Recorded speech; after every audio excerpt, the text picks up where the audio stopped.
are bored, tired, or feeling sleepy, yawn is contagious. A whole day activity can exhaust our brain and make it sleep deprived. That increases the brain's temperature. So, we yawn to cool down the temperature. Yawn cools the brain. During this process, we send blood to the brain through blood vessels. While we also inhale air through our mouth and nose.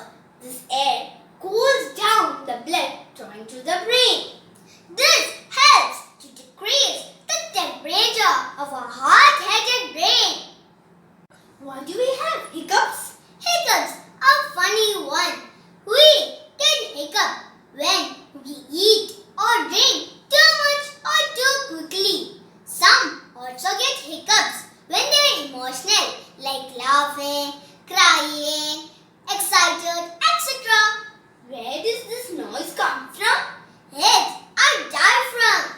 Diaphragm is a dome-shaped muscle at the bottom of our chest. It helps in breathing.